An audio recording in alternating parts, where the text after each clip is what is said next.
Buenos días a todos los que se encuentran conectados.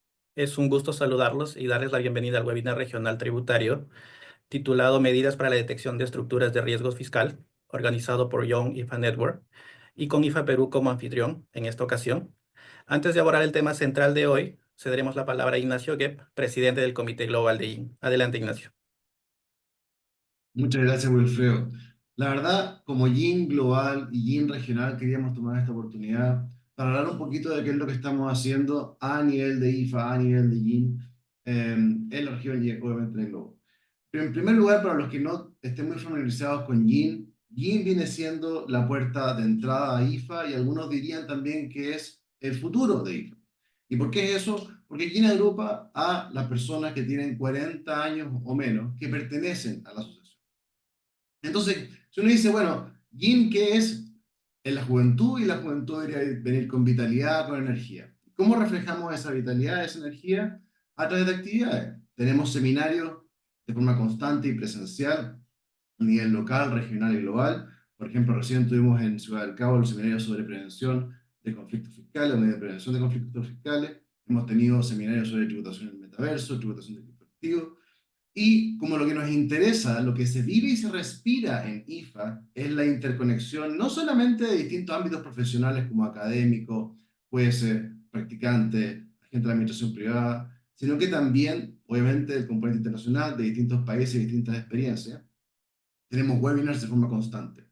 Y dentro de algunos que les puedo destacar, por ejemplo, tuvimos un webinar sobre Pilar 2 coordinado por un miembro de la OECD, hemos tenido webinars sobre inteligencia artificial coordinadas por el IPFD, y hemos tenido, bueno, aparte de este webinar de hoy, vamos a tener uno prontamente sobre estabilidad tributaria y los acuerdos de protección de inversión.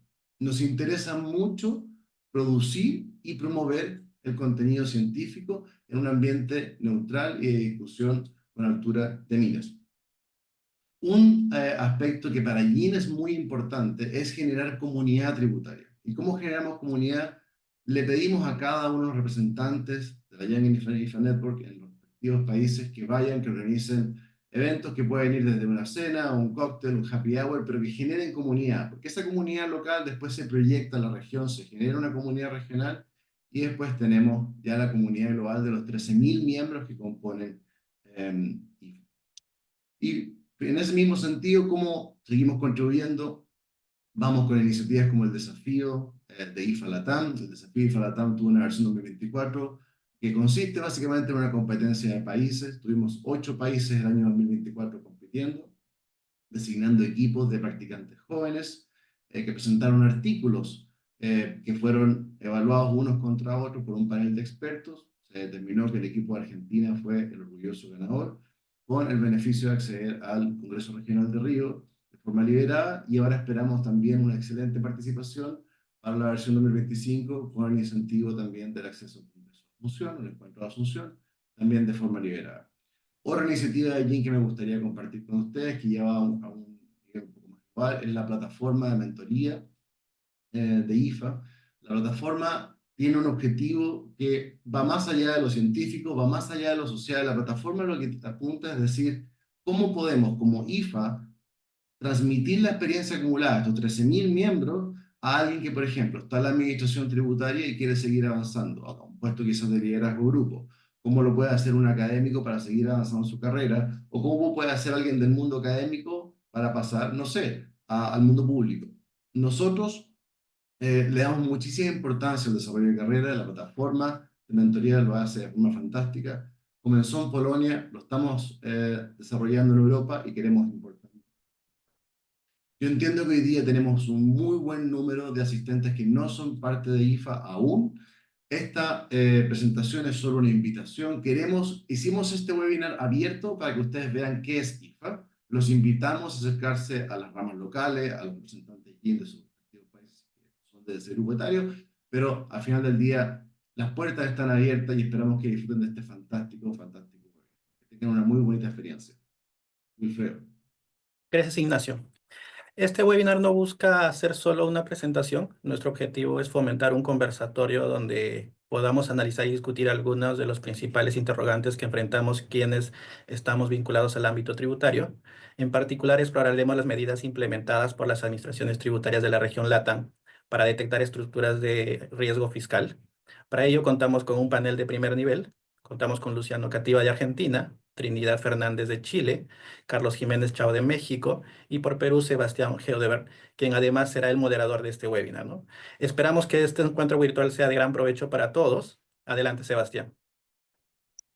Buenos días, muchas gracias Ignacio, Wilfredo, y gracias a todos por participar en estas discusiones que, como bien menciona Ignacio, no solamente nos ayudan a promover la presencia de abogados cada vez más jóvenes en IFA, pero además también enriquecen la discusión en nuestras jurisdicciones. Como adelantó Wilfredo, este webinar tiene como objetivo discutir cuáles son las medidas que se vienen implementando en América Latina, en concreto Argentina, Chile, México y Perú, para detectar o prevenir la realización de estructuras de alto riesgo fiscal. Creo que todos coincidimos en que la litigiosidad tributaria se ha vuelto cada vez más compleja, engorrosa y sumamente costosa, tanto para el contribuyente como para las autoridades tributarias. Las estructuras definitivamente son cada vez más complejas y también las medidas que toman las autoridades tributarias también terminan siendo muchas veces sumamente complejas de cumplir por parte de los contribuyentes. Dentro de la iniciativa del programa BEPS, que como sabemos lo que busca es evitar que los contribuyentes eludan la aplicación de las normas aplicables en su jurisdicción, trasladando los ingresos hacia otras jurisdicciones o evitando la aplicación del hecho imponible, tenemos en concreto la acción 12. La acción 12 del Plan BEPS lo que busca es implementar medidas locales para que los contribuyentes se vean en la obligación de revelar o comunicar la realización de estructuras de alto riesgo fiscal. En la región hemos visto que el desarrollo de políticas vinculadas a las estructuras de alto riesgo fiscal se ha visto ya implementado hace muchísimos años. En muchos países tenemos ya cláusulas generales antielusivas de una forma muy conceptual y más recientemente medidas más específicas con objetivo de evitar estos altos riesgos fiscales. Naturalmente, desde la perspectiva del contribuyente, nadie puede cuestionar el derecho que todas las personas naturales y jurídicas tienen de aplicar lo que conocemos como economía de opción. Nadie puede estar obligado a realizar un hecho más gravoso tributariamente por el solo hecho de tener que pagar más impuestos. Los contribuyentes tienen el total derecho de utilizar los caminos que puedan resultar más ventajosos desde la perspectiva tributaria, siempre y cuando no se esté eludiendo la aplicación de la norma o realizando un acto impropio o artificial, como por ejemplo dice la norma antielusiva peruana. Entonces, el objetivo de este webinar es discutir cuáles han sido las medidas que se han implementado en las jurisdicciones participantes para, permitiendo que los contribuyentes realicen la economía de opción sin perjudicar sus derechos, se establezcan parámetros para evitar estas situaciones elusivas que excederían lo que conocemos como economía de opción. Entonces, por ejemplo, en el caso de Perú, como ya he comentado, hemos desarrollado ya hace algunos años una cláusula general antielusiva que ha venido afinándose en los últimos años, se han venido delimitando sus aplicaciones y también tenemos otras medidas, como por ejemplo la publicación de catálogos, donde la autoridad tributaria lo que hace es revelar o mostrar previamente al contribuyente estructuras que ella consideraría como potencialmente de riesgo fiscal o elusivas, para que el contribuyente pueda, en todo caso, tomar en consideración esa posición antes de su realización. También en el Perú, por ejemplo, se ha intentado, aunque con poco éxito, establecer posibilidades de que los contribuyentes hagan consultas vinculantes a la autoridad tributaria, lo que permitiría naturalmente reducir los altos costos de litigiosidad tributaria. Y dándole paso a las demás jurisdicciones, creo que un poco lo que tenemos que empezar es determinando qué medidas específicas se han implementado en cada una de las jurisdicciones para prevenir los conflictos tributarios en materia de esquemas de planificación fiscal consideradas agresivas o abusivas, y en concreto conocer si es que esa jurisdicción ha implementado o no la acción 12 de BEPS, ya sea de forma directa o indirecta. Entonces, planteo esa pregunta primero a Luciano, de Argentina, que nos puede comentar un poco la experiencia en esa jurisdicción. Gracias, Sebastián. Buen día a todos. Bueno, sin duda Argentina ha implementado este tipo de medidas, no bajo la forma de catálogo, sino más bien bajo la forma de régimen de informativo, de divulgación de información del tinte fiscal.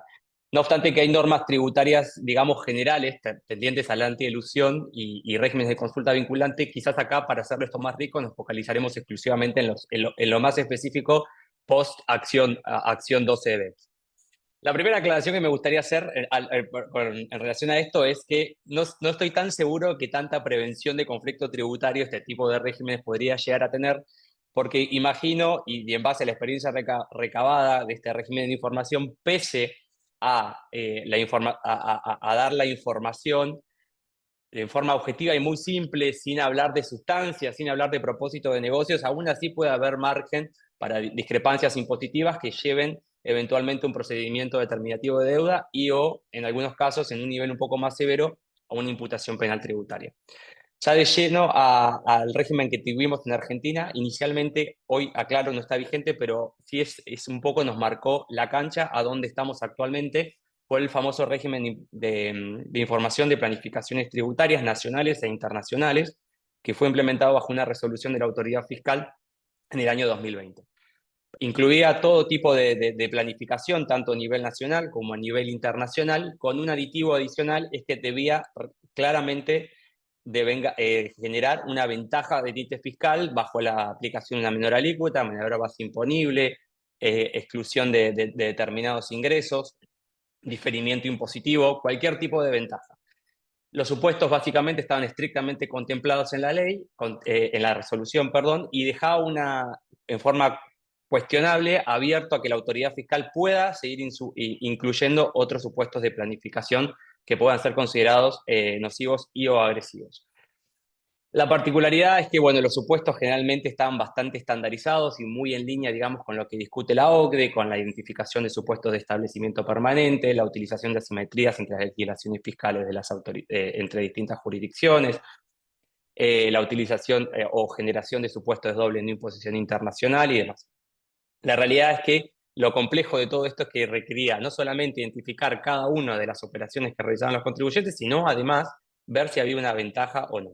Pero la cuestión seguía complejizándose aún más porque no solamente estaba obligado el contribuyente, sino el asesor fiscal y o promotor, digamos, de la planificación tributaria. Esto marcó una cuestión importante por una cuestión de que todos los consejos profesionales, tanto de contadores como abogados, salieron a pedir medidas cautelares que suspendieron, digamos, la aplicación de estas obligaciones de divulgar en base a la protección del secreto profesional. La realidad es que también este régimen era bastante cuestionable porque tenía muchas medidas severas en el sentido de la aplicación de todas las sanciones que aplicaban si uno no cumplía. Era prerequisito para acceder a determinados certificados fiscales, mantenerse en los registros fiscales, aumentaba el nivel de riesgo si uno no lo cumplía. Este régimen finalmente cesó, tuvo una aplicación muy corta en el tiempo y en el año 2022 fue modificado, digamos, por otro régimen, que es un régimen complementario de operaciones internacionales que aplica a todos los contribuyentes con periodos y ejercicios contables y fiscales iniciados a partir del 1 de agosto del 2022, en donde es un régimen en donde solamente se focaliza en operaciones con sujetos vinculados y con sujetos en paraísos fiscales o jurisdicciones no cooperantes, en donde hay un set de operaciones bastante amplias en las cuales uno tiene que contestar antes del vencimiento de la declaración jurada por sí o por no, y en caso de responder por sí, uno tiene que detallar los sujetos involucrados con cierto nivel de identificación y la parte de la planificación en la estructura que compete, digamos, a cada uno de los sujetos involucrados. Actualmente hoy las sanciones no son tan severas como el régimen anterior, tiende más bien a ser una suerte de incumplimiento del régimen informativo, de tinte formal, pero la realidad es que de no ser cumplido adecuadamente, eventualmente en un futuro podría ser utilizado como un indicio de fraude o como un indicio de no cooperación a las facultades de fiscalización de las autoridades. Muchas gracias. Muchas gracias, Luciano. Bueno, vemos, creo que hay una situación, es que todas las jurisdicciones están buscando prevenir la elusión fiscal, pero claro, las medidas van a depender mucho de la realidad económica de cada país y el marco legal que permita o no el accionar de la autoridad tributaria. Entonces, le preguntamos ahora a Trinidad cuáles han sido en Chile estos mecanismos implementados y si se ha seguido o no la acción 12 del Plan B. Sí, muchas gracias, Sebastián y Luciana. Bueno, en Chile yo creo que es importante partir con una reseña histórica, ¿cierto? En el año 2015, a fines del 2015, entró en vigencia la norma general antiilusión y desde ahí creo yo que uno puede verificar que se han ido implementando una serie de medidas por parte de la autoridad que tienen por objeto justamente evitar planificaciones que puedan ser agresivas tributariamente. En primer lugar, la norma antielusiva chilena contempla dos vertientes de elusión, que una es la simulación relativa y otro es el abuso de la forma jurídica. En todo caso, se reconoce la buena fe del contribuyente y el principio de economía de adopción que tú mencionabas en un principio, Sebastián. Esta norma acaba de ser recientemente modificada por la Ley de Cumplimiento Tributario que se aprobó hace unos meses acá en Chile, y sigue siendo una facultad del Servicio de Impuestos Internos quien tiene que fiscalizar y probar y solicitar ante un tribunal tributario y aduanero que se declare finalmente si es que puede existir abuso o simulación, ¿ya? Tenemos también en el año 2024, en marzo, el primer fallo en donde un tribunal tributario y aduanero declara la existencia de elusión por parte de un contribuyente en específico. Como medidas específicas antielusivas, hemos visto desde el año 2016 en adelante catálogos de conductas potencialmente elusivas que el Servicio de Impuestos Internos publica anualmente, normalmente al cierre del año, recogiendo los mismos casos del año anterior e incorporando nuevos casos que pueden ser considerados potencialmente elusivos, en donde se clasifica también por tipo de norma eludida y cuáles son las circunstancias que la autoridad considera que serían constitutivas de elusión, ¿ya? Esto ha sido bien relevante, no solamente por el efecto disuasivo que ha tenido el catálogo, sino también porque creo yo que a través del catálogo se han ido también levantando ciertos puntos que luego han recogido en las leyes que modifican normas tributarias. O sea, se han detectado ciertos loopholes o normas que debían ser modificadas que posteriormente el legislador ha incorporado en las reformas tributarias que hemos tenido en el país. Entonces, por un lado el catálogo, por otro lado también, junto con la incorporación de la norma general antielusión, se incorporó en el Código Tributario chileno la posibilidad de que los contribuyentes soliciten consultas de interpretación de ciertas planificaciones, reorganizaciones, celebración de actos o contratos, para que el servicio se pronuncie sobre si es que eso podría llegar a ser constitutivo de elusión. Estas consultas también pueden ser presentadas de manera general o de manera vinculante, en cuyo caso hay que presentar nombre y apellido en el fondo del contribuyente y el caso concreto que se está solicitando preguntar. Hay varios ejemplos hoy día de oficios publicados en la página del Servicio de Impuestos Internos que se pronuncian sobre estas solicitudes. Diría yo que los casos de consultas vinculantes son los menos, eso sí. La mayoría de los casos que tenemos publicados son casos de consultas generales. En el caso de las consultas vinculantes, de todas maneras, por ley, el Servicio de Impuestos Internos no puede publicar el detalle del contribuyente, pero sí publica un extracto de la resolución o del análisis efectuado para ese caso en concreto. Otro tema bien relevante que pienso yo que hay que resaltar en Chile, lo que está ocurriendo hoy día, es que si bien no hay una obligación específica de que los contribuyentes señalen las planificaciones agresivas, ni los contribuyentes ni los asesores tienen esa obligación específica, sí hay una serie de declaraciones juradas que indirectamente tienen por objeto proveer de información al servicio para detectar situaciones que podrían eventualmente llegar a ser constitutivas de abuso o simulación. Entonces, tenemos, por ejemplo, una de las declaraciones juradas más relevantes, creo yo, en esta materia, es la declaración jurada 1913, que solamente la tienen que presentar aquellos contribuyentes que son calificados como grandes empresas en Chile.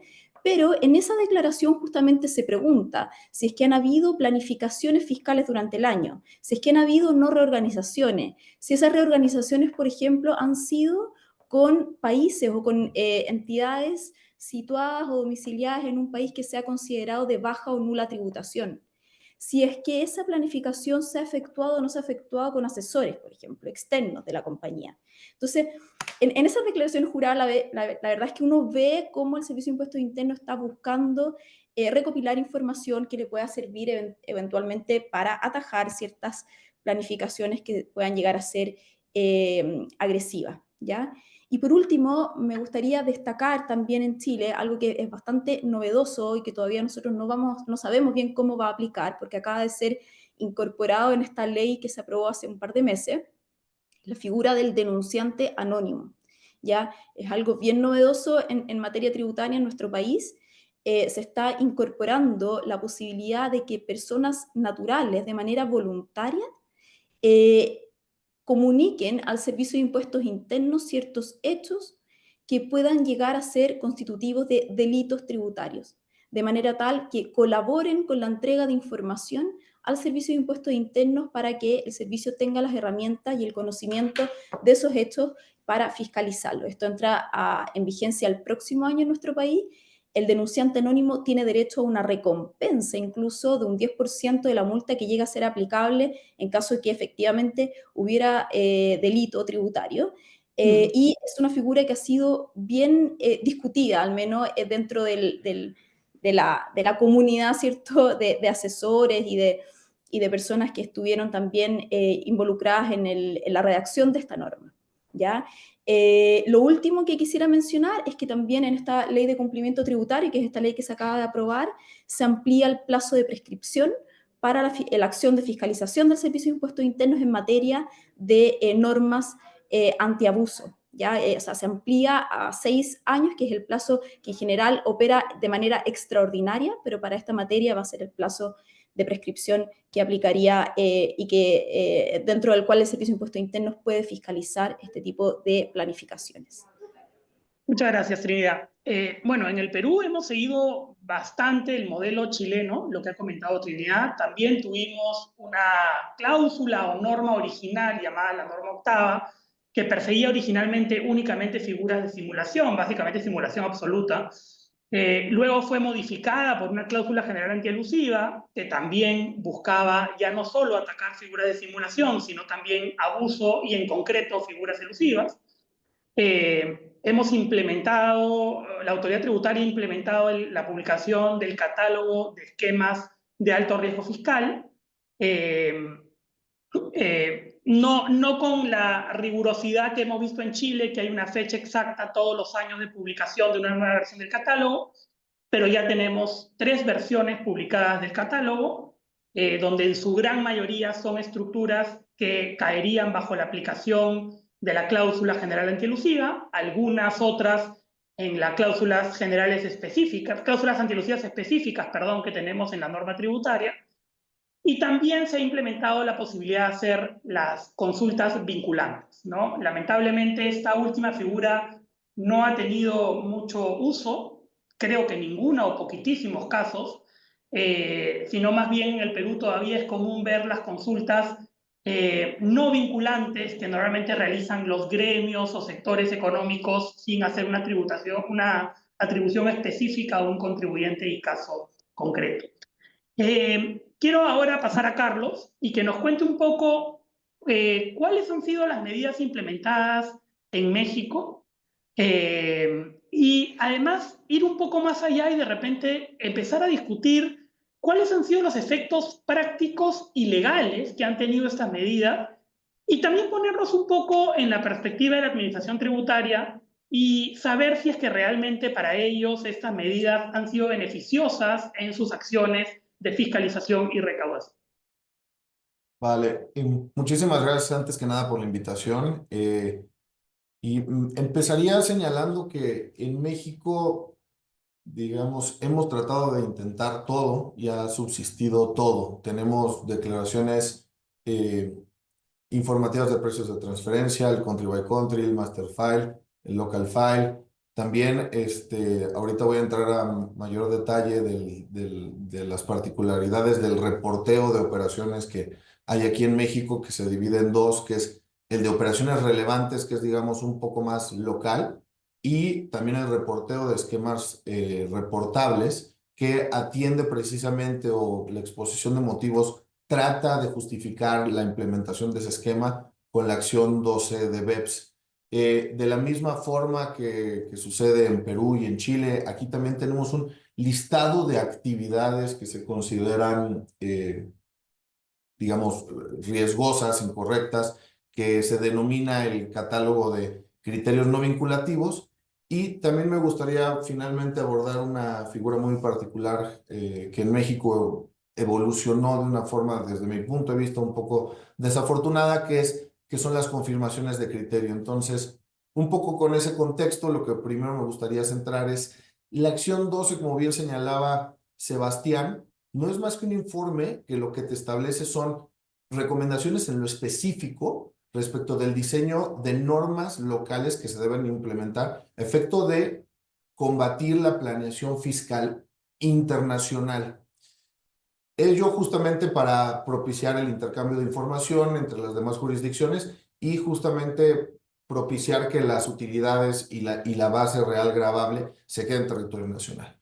Con ese contexto, nada más señalar que el esquema de reporteo de esquemas reportables pretende seguir la acción 12 de BEPS, sin embargo, se convierte en un esquema que desde mi punto de vista, lo que pretende hacer es tanto reportar las operaciones locales como las planeaciones fiscales agresivas internacionales.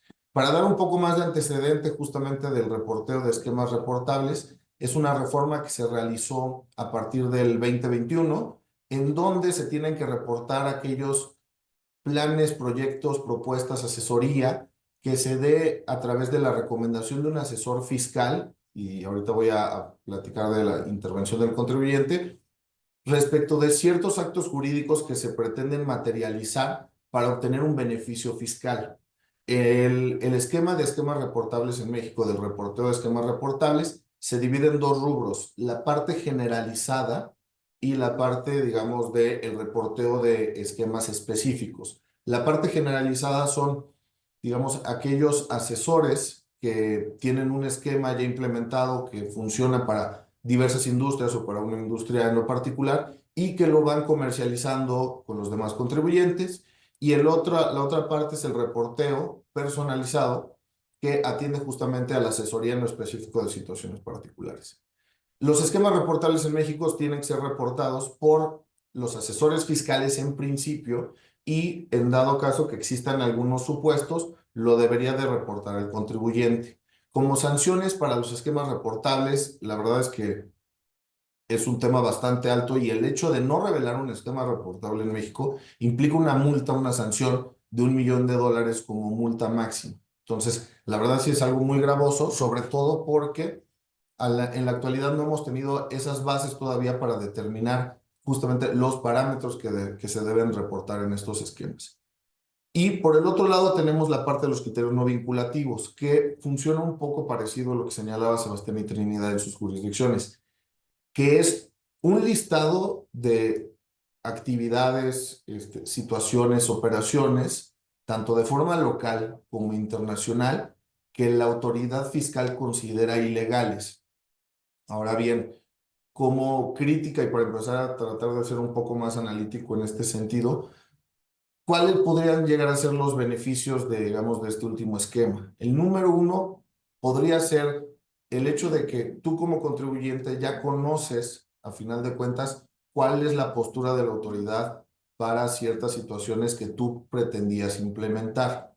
La crítica justamente a todo eso es que debemos de seguir el principio de seguridad jurídica y legalidad tributaria, de que todo debe de estar claro en la ley. Entonces, los criterios no vinculativos no deberían de existir si la ley fuera lo suficientemente clara para tomar esas posiciones de riesgo o hacer esa evaluación de riesgo digamos, en lo particular respecto de cada operación. ¿Qué sucede con los criterios no vinculativos? Al ser no vinculativos, lo único que deja nada más es el planteamiento de una posición por parte de la autoridad, que en dado caso que un contribuyente opte por realizar dicha transacción o alguna operación o ciertos matices en una transacción, va a acabar llegando a una instancia litigiosa. Entonces, la parte como beneficio, yo señalaría que es la parte de comunicación, de hacerle entender a los particulares en lo específico cuáles son los criterios y los posicionamientos de la autoridad. Y bueno, ya después entraremos un poquito tal vez a unas críticas más detalladas. Y nada más concluir con la parte de las confirmaciones de criterios en México. Las confirmaciones de criterios en México evolucionaron toda vez que con anterioridad a 2008 uno pudiera llegar a plantear una confirmación de criterio ante las autoridades y la misma resultaba vinculante. Con motivo de ciertos litigios que se realizaron para obtener una confirmación de criterio donde se negaba impugnarla en tribunales y después obtener un resultado beneficioso, se modificó la ley para que a partir del 2008 ya las confirmaciones de criterio no fueran vinculantes. Entonces, desde este punto de vista tenemos una particularidad porque existen las confirmaciones de criterio, sin embargo, no sirven en muchos casos de mucho al no ser vinculantes. Muchas gracias, Carlos. Vemos que hay, creo, diversos mecanismos, pero me quiero enfocar en dos, ¿no? Primero quiero que nos enfoquemos en la revelación de esquemas de alto riesgo fiscal o de medidas elusivas, que es algo que, como ya nos han explicado, está ahorita vigente en Argentina y en México. Entonces, le pregunto primero a Luciano, ¿cuál ha sido la experiencia al implementar este tipo de régimen o herramienta? ¿Cuál ha sido la recepción por parte de los contribuyentes de esta obligación y cuál crees tú que han sido los aciertos y desaciertos en las medidas implementadas en Argentina? Gracias, Sebastián. Bueno, un poco compleja y te diría casi híbrida mi respuesta en el sentido de que, por un lado, obviamente tenemos una norma de una autoridad que tiene que cumplirse y a la vez una capacidad de interpretación con un scope muy poco claro del lado del contribuyente de cara a qué tiene que cumplir, ¿no? Tanto el régimen antecesor que teníamos de régimen de planificaciones tributarias como el actual tienen una línea de vinculación con la acción 12 de BEP. No lo mencionan exclusivamente en los considerandos de la norma, quizás parcialmente porque Argentina no es parte, quizás menciona un poco la experiencia vinculada, digamos, en Estados Unidos, en UK, digamos que hay oficinas específicamente vinculadas a ello. Pero bueno, la realidad es que si a mí como profesional y haber visto la práctica, lo que yo noto en estos regímenes de información anticipada o vinculada a planificaciones tributarias es que es bastante deficiente desde una perspectiva regulatoria y lleva a que en el fondo la efectividad sea mínima o limitada. Desde la parte regulatoria, si hoy vemos el régimen actual, sin entrar en las deficiencias del régimen anterior, y entramos hoy de lleno en el régimen de complementario de operaciones internacionales, vemos que hay conceptos demasiado vagos y demasiado amplios que hace que los contribuyentes en el fondo tengan que automáticamente analizar todas sus operaciones intercompany, distrito comercial y societario para ver si califican bajo uno de esos supuestos.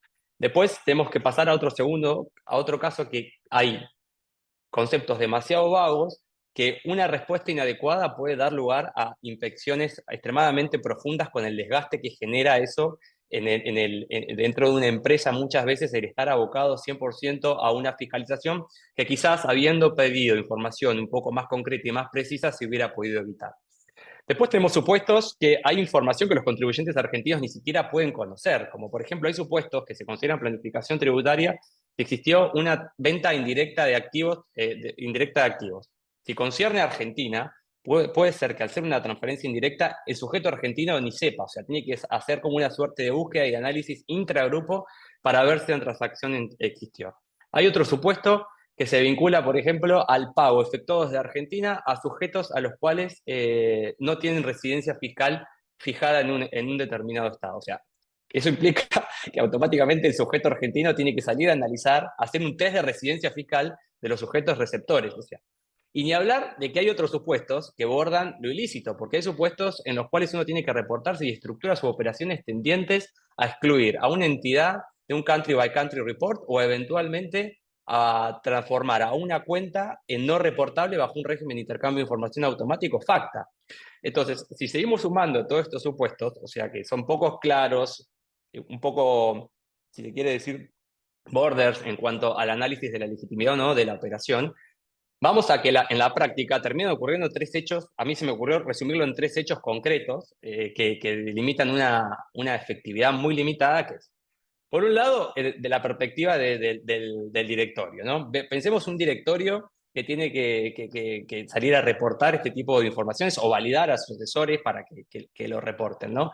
Esto requiere, sin perjuicio de que la norma tiene una finalidad clara, muy bien intencionada, para evitar planificaciones fiscales nocivas, no cuanto menos uno puede analizar la posición de un directorio con la responsabilidad que ello le va a acarrear la información que le va a dar al fisco.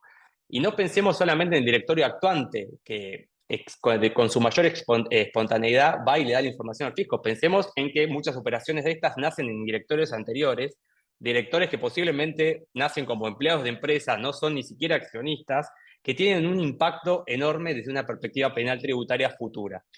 Entonces, eso para mí, ese tipo de análisis, esta complejidad, directores que muchas veces son no argentinos también, ¿no? Que genera un aditivo adicional de cara al cumplimiento de este régimen. El segundo es el destino de la información. Muchas veces una piensa que esa información puede ser utilizada en forma solamente para este contribuyente en particular, pero muchas veces esta información también forma parte de bases de datos que después Argentina puede eventualmente intercambiar, digamos, con otras jurisdicciones en el marco de los intercambios de información que cada vez son más crecientes. Pensemos en esta información, en un régimen poco claro, poco concreto, en donde uno da información a medias, si se quiere decir, y que eventualmente uno pueda pensar que sin el debido procesamiento esta información va a bases de otros países, ¿no? Con el impacto que puede generar en otros países a otros contribuyentes. A los contribuyentes, por lo menos en el caso, digamos, de este grupo. Y por último, y no menos importante, que para mí esto marca también una práctica no solamente en este régimen de planificaciones tributarias, sino en general, es el cúmulo de regímenes informativos en cabeza de los contribuyentes y el alto costo de cumplimiento de las obligaciones que los lleva a que un contribuyente hoy en día esté más asociado al cumplimiento de estos regímenes informativos, de este análisis complejo que tiene que hacer de todas las operaciones y quitar esfuerzo o cabeza, ¿no? de la actividad principal que al final del día es el motor y creador número 1 de la recaudación, digamos, de las arcas de un Estado, ¿no? Entonces, volviendo a resumir y me parece que la realidad es que tenemos que trabajar, me parece que en Argentina un poco en regímenes de información, si queremos mantener la escala de regímenes de información un poco más concretos, más precisos, con detalle incluso si existe o no un propósito de negocios o no una sustancia vinculada a cada una de las operaciones, porque de esa manera se pueden evitar un desgaste enorme de recursos, no solamente de la empresa, sino a largo plazo también incluso de la autoridad fiscal. Gracias. Gracias, Luciano. Creo que un tema interesante te escuchaba comentar y creo que es algo que vemos en la jurisdicción muchas veces las autoridades tributarias, yo creo que de buena fe, tratan de implementar estas medidas que muchas veces emanan de planes tipo BEPS, Naciones Unidas o de la propia OCDE. Y claro, muchas veces son requisitos sumamente costosos, sumamente complejos para jurisdicciones pequeñas como las nuestras y a veces también demandan mucha información que a veces en operaciones internacionales los países de Sudamérica, Latinoamérica en general, no cuentan con la información, ¿no? Son medidas que vienen desde la matriz en Europa, Estados Unidos, y muchas veces la información no está disponible. Pasando un poco a México, Carlos, cuéntanos cuál ha sido la perspectiva de aciertos y desaciertos de la obligación de revelar esquemas de alto riesgo. Claro, muchas gracias. Prácticamente es una experiencia, yo creo, bastante similar a lo que comentaba Luciano. Me gustaría descartar justamente que en México, a diferencia justamente de lo que sucede con Argentina, sí la justificación es directamente la acción 12 del plan BEPS.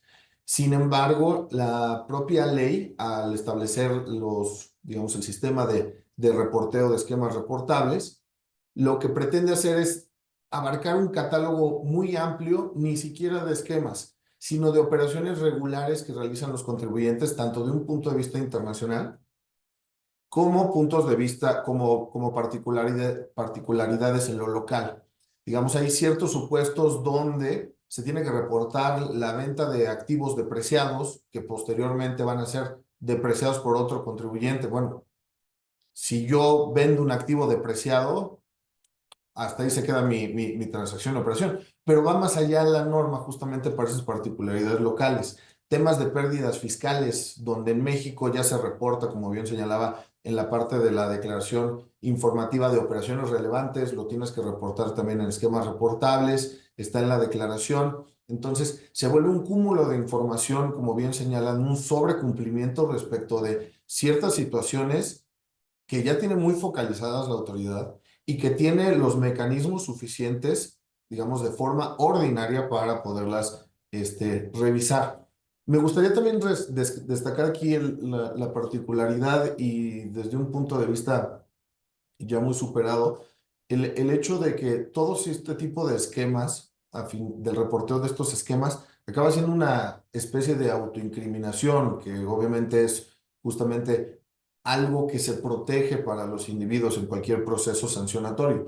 Entonces, es una experiencia muy parecida a Argentina y una crítica justamente respecto de este sistema de reporteo de esquemas es que sí se implemente respecto de la estructuración y planificación de las sociedades y no que se utilice para, digamos, abarcar mucho más operaciones, que eso sería mi crítica desde un punto de vista ya muy práctico. Al tratar de abarcar mucho el catálogo, empieza a verse un poco reducida la focalidad para revisar alguna transacción. Muchas gracias, Carlos. Quiero pasar ahora al segundo gran tema de medidas para revelar estructuras o prevenir estructuras de alto riesgo fiscal, que es la publicación de catálogos de estructuras riesgosas por parte de las autoridades tributarias. Comentarles que en el caso del Perú, como mencioné hace un momento, ya tenemos 3 versiones publicadas del catálogo, con 24 operaciones señaladas en esta publicación, y que tienen como objetivo aterrizar lo que se quiso al publicar o al establecer la aplicación de la cláusula general antielusiva en el Perú. Como mencioné, esta norma fue publicada hace ya más de 10 años, pero recién se implementó alrededor de 2018-2019 con la publicación de sus parámetros para la aplicación y las normas procedimentales correspondientes. Y dentro de esos parámetros para la aplicación de la cláusula general antielusiva se dispuso que la autoridad tributaria haga la publicación de estos catálogos de esquemas de alto riesgo fiscal a fin de que los contribuyentes tengan esta información previa de estructuras que potencialmente podrían caer bajo la aplicación de la cláusula general antielusiva y que seguramente serían sujetas a una fiscalización de la autoridad tributaria.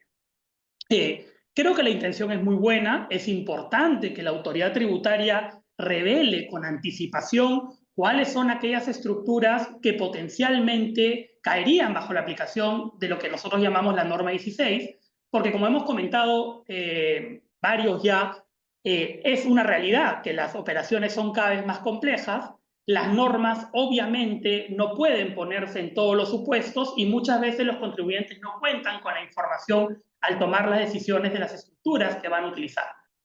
Creo que el aspecto crítico que podemos mencionar es que a veces estos catálogos tratan de ser sumamente inclusivos y al publicarse cada vez nuevas versiones terminan incluyendo a veces operaciones donde ya uno ve un poco gris la característica elusiva de la operación y terminamos preguntándonos si es que realmente son operaciones realmente elusivas o si la autoridad tributaria ha querido simplemente incluir todo para estar protegida más adelante.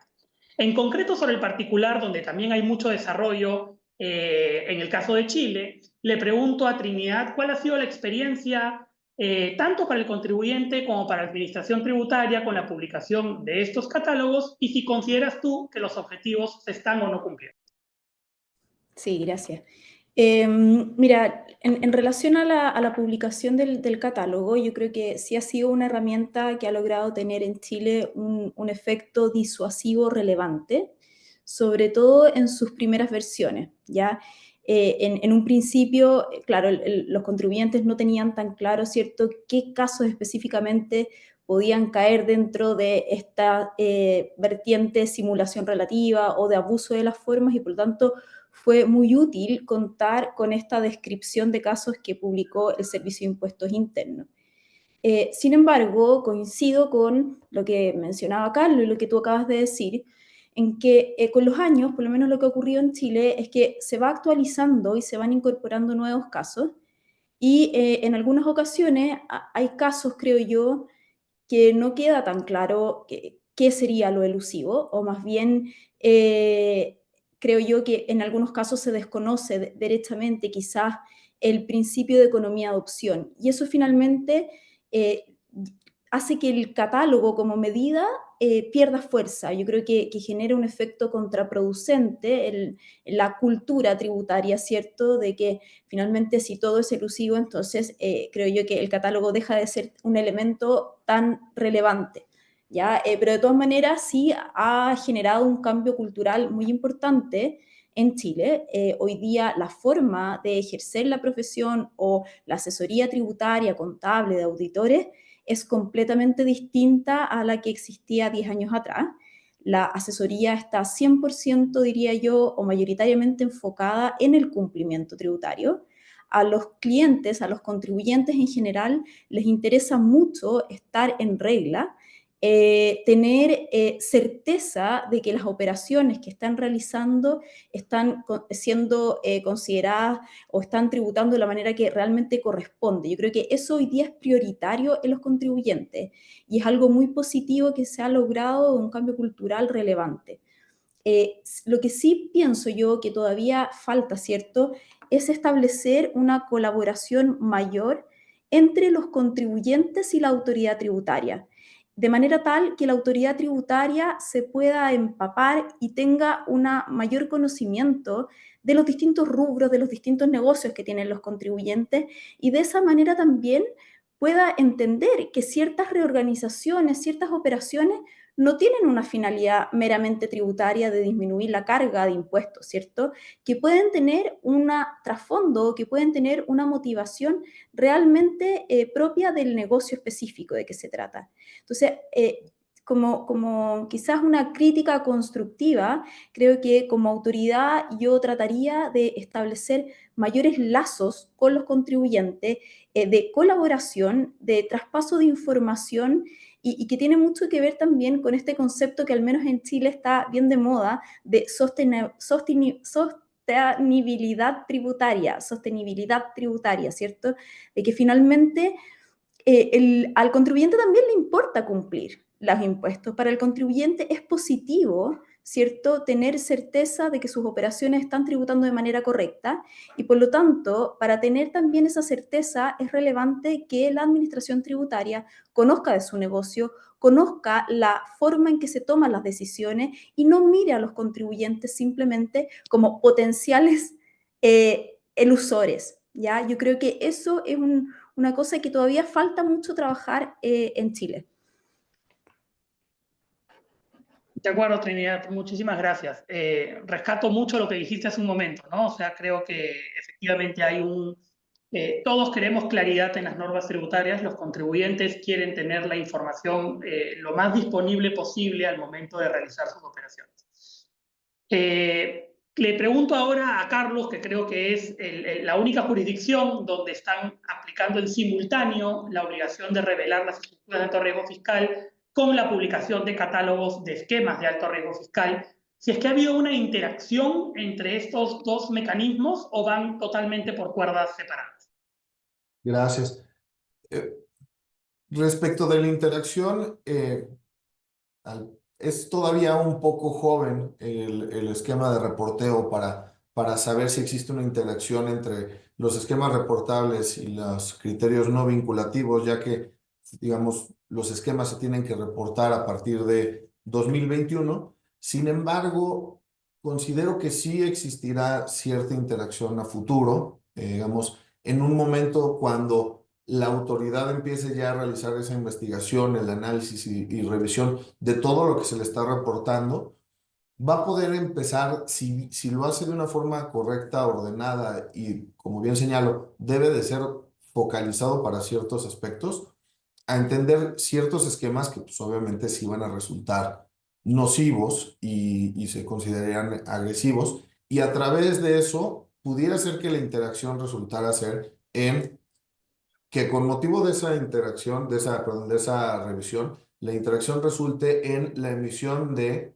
criterios no vinculativos que, justamente como muchas veces sucede en México, los criterios no vinculativos acaban siendo una prueba, una alerta para los contribuyentes de cuál es la interpretación y qué es lo que considera ilegal las autoridades, y posteriormente esos criterios no vinculativos, cuando la autoridad empieza a considerar que acaban siendo prácticas muy recurrentes, acaba elevándolos justamente a reglamento, o en muchas ocasiones también acaba reflejándose en una reforma a la ley. Entonces, si me preguntan, la conclusión de la interacción es, por el momento no existe. Sin embargo, creo que pudiera resultar, si la autoridad resulta un análisis, realiza un análisis focalizado y correcto, pudiera resultar en la identificación justamente de planeaciones fiscales agresivas que pudieran posteriormente reflejarse en criterios no vinculativos.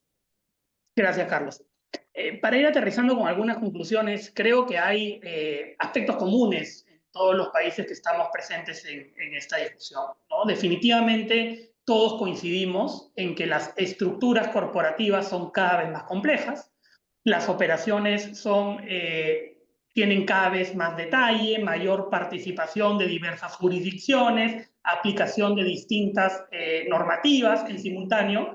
Y sí, hay que reconocer, muchas veces se vuelve complejo para la autoridad tributaria seguir un poco el detalle de esas operaciones y hacer la auditoría adecuada. Creo que, en contrapartida, del lado del contribuyente, también es cierto que para el contribuyente también muchas veces es difícil anticipar o prevenir lo que la autoridad tributaria va a considerar eventualmente como elusivo o como un esquema de alto riesgo fiscal. Y creo que ese punto medio es importante y al que debemos empujar todos para que las normas sean cada vez más claras, la actuación de la autoridad tributaria sea cada vez más predecible, que es muchas veces el gran problema del tema, y sobre todo que las obligaciones formales sean simples y de fácil acceso para que el contribuyente no termine muchas veces prefiriendo una multa que cumplir con la formalidad que se establece en cada caso. Quería simplemente terminar un poco discutiendo sobre los mecanismos que se han implementado en su jurisdicción, si creen ustedes ya en concreto que han tenido o tienen como resultado prevenir las controversias tributarias, y qué críticas plantearían a esos mecanismos para que las autoridades tributarias puedan ir a ese objetivo común, que creo debiera ser para ambos, contribuyente y autoridad tributaria, la prevención de la litigiosidad fiscal. En el caso de Perú, como ya mencioné, ya contamos con una cláusula general antielusiva en plena aplicación, ya contamos con catálogos de esquemas eventualmente considerados como elusivos por la autoridad tributaria, y tenemos ya la figura de la consulta vinculante, ¿no? Sin perjuicio de la posibilidad de hacer acuerdos también anticipados de precios de transferencia. Y como crítica, creo que algo que la autoridad tributaria peruana es consciente es que todavía, lamentablemente, hay una desconfianza de los contribuyentes en la protección de la información que otorga la autoridad tributaria, tanto para el uso que le va a dar la autoridad, como que se revele esa información a terceros, que es un problema muy sensible ahorita en el Perú. Entonces, claro, lamentablemente esos dos problemas terminan siendo un limitante para que el contribuyente tenga la tranquilidad de poder acercarse a la autoridad tributaria, revelar sus estructuras y eventualmente, por ejemplo, obtener una opinión vinculante que evitaría claramente un conflicto tributario más adelante, ¿no? Y la poca predictibilidad hace también que muchas veces cuando un contribuyente termina viendo la publicación de un esquema o un catálogo, como el que tenemos en el Perú, termina diciendo, claro, la SUNAT va a considerar finalmente todo como elusivo, si ya no puedo hacer absolutamente nada, de todas maneras voy a hacer alguno de ellos y lo terminaré discutiendo en los tribunales, ¿no? Ese es a veces creo el problema de que las medidas no sean concretas, claras y transparentes. Cuando se termina tratando de abarcar todo, muchas veces el contribuyente dice, bueno, de todas maneras voy a terminar en una controversia, ya no tiene mucho sentido ir por el camino preventivo que la autoridad plantea. Sobre esto vamos en orden alfabético. Le pregunto primero a Luciano en Argentina, ¿cuáles crees tú que han sido en concreto los resultados de las medidas y qué recomendaciones prácticas propones?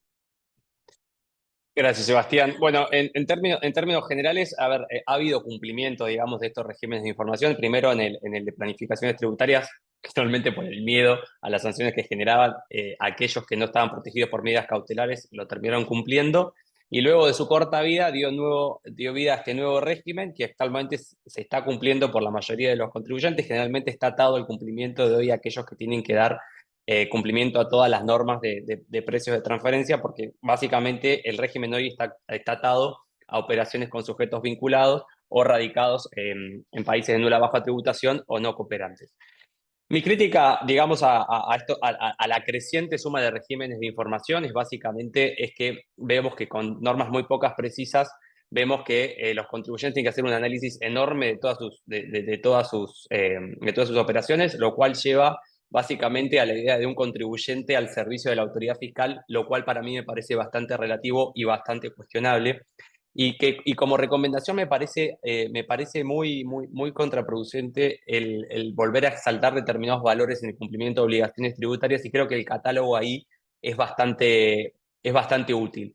Porque en la medida en que la autoridad fiscal crea un catálogo bien preciso y concreto, en donde tenga respaldo y tenga conocimiento, digamos, que dé lugar a la idea de la economía de opción, permitiendo que dentro de esos catálogos se hable del propósito de negocios imperante en cada uno de los negocios o la sustancia que cada uno le está dando en el marco de ese catálogo. Claramente tenemos una autoridad fiscal comprometida a la prevención de las planificaciones nocivas, con normas absolutamente claras que los contribuyentes, en primer lugar, se van a ver tendenciosos a cumplir. Y por otro lado, también los asesores fiscales podemos orientar nuestra asesoría, digamos, en ese orden, ¿no? Y la realidad es que lo que hay que seguir es al paso siguiente, ¿no? Que aquel que incumple esas normas claras, concretas, precisas, respaldatorias de la sustancia, del propósito de negocios, sí una sanción adecuada, digamos, por haber incurrido, digamos, en ese tipo de sanciones, ¿no? Nosotros generalmente, no sé si pasa en las otras regiones, pero en Argentina tendemos a limitar el poder de lo que es el concepto de declaración jurada, en donde uno dice por juramento que hizo determinadas operaciones, por juramento que tiene determinada renta, por juramento que tiene determinada... Si nosotros tenemos catálogos concretos y precisos que son antesala, digamos, a la preparación de todas estas declaraciones juradas, creo que vamos a tener una línea de comportamiento un poco más adecuada de cara a los contribuyentes y asesores fiscales al cumplimiento, digamos, de estos catálogos.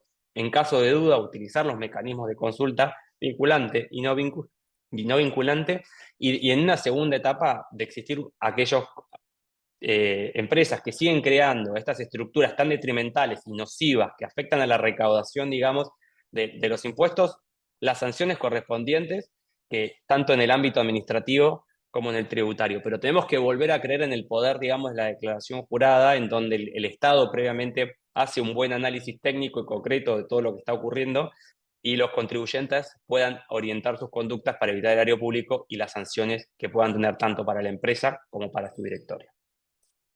Muchas gracias, Luciano. Trinidad, un poco también saber si en Chile cuáles han sido los resultados de estas medidas y qué recomendaciones prácticas planteas. Sí, bueno, resumiendo un poco lo que ya he comentado, Respecto al tema catálogo, yo creo que una medida o quizás recomendación constructiva sería revisar los 85 casos que hoy día están publicados del catálogo y quizás acotarlo, buscando también definir de cierto modo y dar aplicación práctica al principio de economía de adopción, que la verdad es que actualmente no está muy claro en nuestro país qué es lo que en definitiva el Servicio de Impuestos Internos interpreta por economía de adopción. Ese trabajo me parece que podría ser muy positivo que se haga en conjunto con el mundo privado. Yo creo que involucrar a los asesores, a los abogados, a los contadores, auditores, etcétera, en la elaboración de ese catálogo, en la revisión de ese catálogo, puede ser una instancia de colaboración y de generación de confianza relevante, ¿ya? El segundo tema, respecto a las obligaciones de información, que también en Chile hay una multiplicidad de declaraciones que tienen que hacer los contribuyentes y terceros, pienso que también sería bueno, ¿cierto?, que la autoridad revise qué tipo de informaciones se están duplicando. Hay casos en donde respecto a una misma operación están obligados a informar terceros y están obligados a informar el mismo contribuyente, y pienso que con miras a acotar, ¿cierto?, y a rebajar los costos que hoy día se imponen a los privados en general, sería bueno revisar qué información se duplica y qué información quizás hoy día no está siendo cruzada o no está siendo utilizada para efectivamente realizar fiscalizaciones, con miras a disminuir los costos, ¿cierto?, del desarrollo de las actividades en Chile. Y por último, en relación a esto que decía yo antes sería ideal lograr lazos de colaboración entre la autoridad y los privados y generar mayor confianza de los privados hacia el Servicio de Impuestos Internos en Chile y al revés. Pienso que, por un lado, es muy relevante que el Servicio de Impuestos Internos tenga una instancia de análisis muy profundo de los casos en donde se va a ejercer la norma general antielusión o una norma antielusiva especial. ¿Por qué? Porque creo que es muy dañino para el sistema general el que se ejerzan sin un debido análisis previo o sin el suficiente peso o argumentación suficiente, que en definitiva hace que el caso al poco andar se caiga. Eso debilita mucho, creo yo, las confianzas entre los privados y entre la autoridad. Por lo tanto, pienso que es muy relevante y ahí yo creo que va a tener algo relevante que también aportar, que en Chile se acaba de crear un comité ejecutivo antielusión, justamente con esa misión de una revisión preliminar de los casos en donde el servicio va a ejercer esta facultad. Eso diría yo que es como, en resumen, 3 conclusiones constructivas del Muchas gracias, Trinidad. Y Carlos, para terminar con México un poco, ¿cuál es tu visión de la situación actual y qué recomendaciones tienes? Gracias, Sebastián. Me gustaría empezar planteando justamente que todas estas medidas, sobre todo el tema de esquemas reportables, lo que generan también es un sobrecumplimiento para los contribuyentes.